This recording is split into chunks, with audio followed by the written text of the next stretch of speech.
today, Vizag has taken the beating. So going forward, I'm here to assure everybody here that there would be changes because this is inevitable. If one were to compete with Hyderabad, compete with Chennai, compete with Bangalore, it's very important that Vizag becomes the economic growth engine.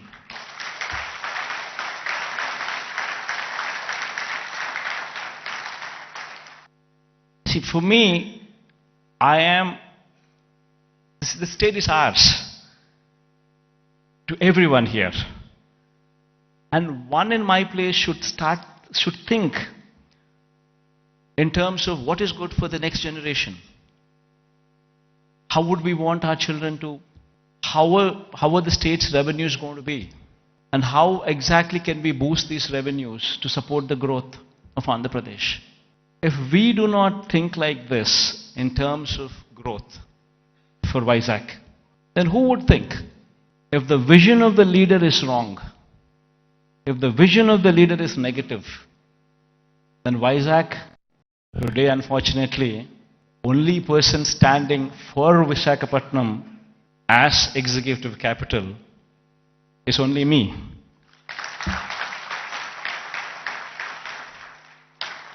Unfortunately, this is the reality.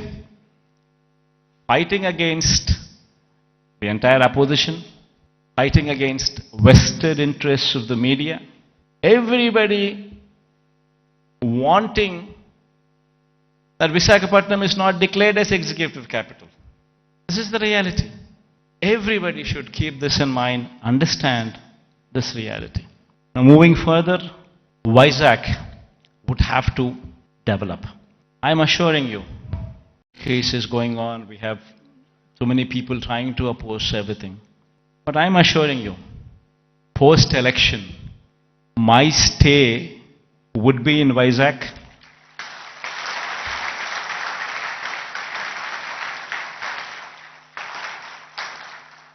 In fact, my swearing-in ceremony also would be in Vizag.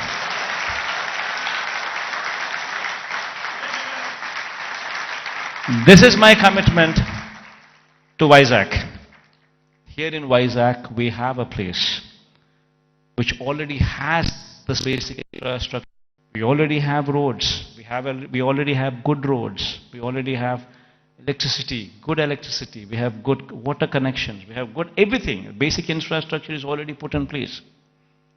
So all what we need to do is give in that finishing touches. Just give it a little bit of finishing touches and it would transform into something much, much, much bigger. And what are those finishing touches that we need to give? An iconic secretariat.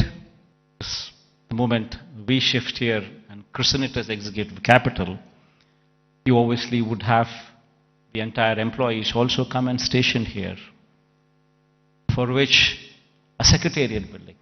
Why construct an ordinary secretariat building? Construct something iconic, which would stand out, which would attract the entire country to see. An iconic secretariat, an iconic convention center.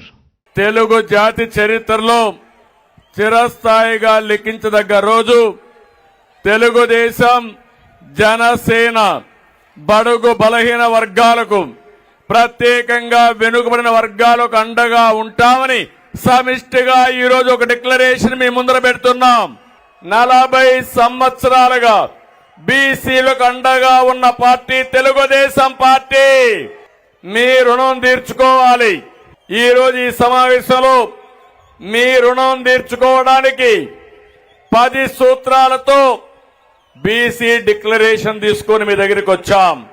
మన ప్రభుత్వం వస్తానే, ప్రజా ప్రభుత్వం వచ్చిన వెంటనే తెలుగుదేశం జనసేన ప్రతి ఒక్కరు ఎవరైతే ఉన్నారో బీసీలకి 50 సంవత్సరాలకే పింఛన్ ఇచ్చే విధానానికి శ్రీకారం చుడుతున్నాం. ఇప్పుడుండే పింఛన్ మీరు ఒక్కసారి గుర్తుపెట్టుకోండి. పింఛన్ ప్రారంభించింది ఎన్టీ రామారావు గారు 35 రూపాయలతో ప్రారంభించారు. దాన్ని 70 రూపాయలు నేనే చేశాను. తర్వాత వచ్చినప్పుడు 200 ఉంటే 200 నుంచి 2000 రూపాయలు చేసిన పార్టీ తెలుగుదేశం పార్టీ. ఇప్పుడు హామీ ఇస్తున్నా, అంచెల వారీగా వీళ్ళు చేశారు. అదే తెలుగుదేశం ఉంటే మొట్టమొదటిసారిగానే వచ్చేది 2019లో.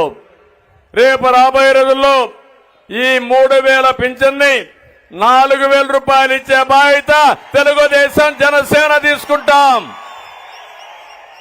సంపద సృష్టించే మార్గం మీకు చూపించాలనే ఉద్దేశంతోనే సబ్ ప్లాన్ ద్వారా 1,50,000 కోట్లు 5 సంవత్సరాల్లో పెట్టే బాధ్యత మాది. సంవత్సరానికి 30,000 కోట్లు చొప్పున 5 ఏళ్లలో 1,50,000 కోట్లు పెడతామని చెప్పి కూడా నేను మీకు తెలియజేస్తున్నా. స్థానిక సంస్థల్లో రిజర్వేషన్లు ఉండాలి. 25% ఉంటే కాదు 34% ఉండాలని ఆ రోజు తెలుగుదేశం పార్టీ ఆధ్వర్యంలోనే రిజర్వేషన్లు పెంచాం. జగన్మోహన్ రెడ్డి వచ్చిన తర్వాత 34 నుంచి 25%కు తగ్గించాడు. దగ్గర 16,800 మంది పదవులు కోల్పోయారు. నేను ఇంకొకటి హామీ ఇస్తున్నా, నిరంతరం పోరాడతాం. చట్టసభల్లో 33% వెనుకబడిన వర్గాలకు రిజర్వేషన్లు పెట్టే వరకు, అసెంబ్లీలో పార్లమెంట్ లో మీ రిజర్వేషన్లు వచ్చే వరకు మీ తరపున మేము పోరాడతామని ఈ ప్రజా డిక్లరేషన్ లో కూడా మీకు అందరికి చెప్తున్నా. బీసీల రక్షణ కోసం ఒక ప్రత్యేకమైన చట్టం. 300 మందిని పొట్టన పెట్టుకున్నారు. కొన్ని వేల మీద తప్పుడు కేసులు పెట్టారు. ఎస్సీలకు ఎస్టీలకు ఏ విధంగా ఉందో నా బీసీల జోరికి ఎవరైనా వస్తే ఖబర్దార్ జాగ్రత్త ఉండండి హెచ్చరిస్తూ ఈ ప్రత్యేక చట్టం ద్వారా మిమ్మల్ని కాపాడుకునే బాధ్యత మేము తీసుకుంటామని చెప్పి కూడా నేను మీకు తెలియజేస్తున్నా. ఒకప్పుడు మట్టి ఖర్చులే కాకుండా 5 లక్షల రూపాయలు మీ ఇంటికి డబ్బులు పంపించేవాళ్ళం. మళ్ళా నా బీసీల కోసం 10 లక్షల రూపాయలు ఎవరు చనిపోయినా మీకు ఇచ్చే బాధ్యత తీసుకుంటాం. పెళ్లి కానుకలు మళ్లీ ప్రారంభిస్తాం. ఎవరు పెళ్లి చేసుకున్నా 1,00,000 రూపాయలు ఇచ్చి ఆ పిల్లల పెళ్లిళ్లు ఘనంగా చేసే బాధ్యత తెలుగుదేశం జనసేన తీసుకుంటామని చెప్పి మీకు హామీ ఇస్తున్నా. వెనుకబడిన వర్గాల కోసం బీసీ డిక్లరేషన్ తీసుకొచ్చాం. మీ దశ దిశ మార్చడానికి ఇది ఒక అవకాశం. 40 ఏళ్లుగా 42 ఏళ్లుగా ఆదరించారు. మీ రుణం తీర్చుకోవడానికి జై హో బీసీ కింద బీసీ డిక్లరేషన్ ఇచ్చామని మరొక్కసారి మీ అందరికీ విజ్ఞప్తి చేస్తున్నా. అన్ని కులాల్ని, అన్ని ప్రాంతాల్లో, అన్ని వర్గాల్ని ఆదుకుంటూ వారికి సముచితమైన గౌరవం, సముచితమైన అభివృద్ధి చేయడం కోసం ముందుకు పోయే విధంగా ప్రణాళిక తీసుకొస్తాం. 5 సంవత్సరాలు చిత్తశుద్ధితో అమలు చేసి ఏదైతే నష్టపోయిన రాష్ట్రాన్ని మళ్లీ ఘాట్లో పెట్టడానికి మా ప్రయత్నాలు మేము చేస్తాం.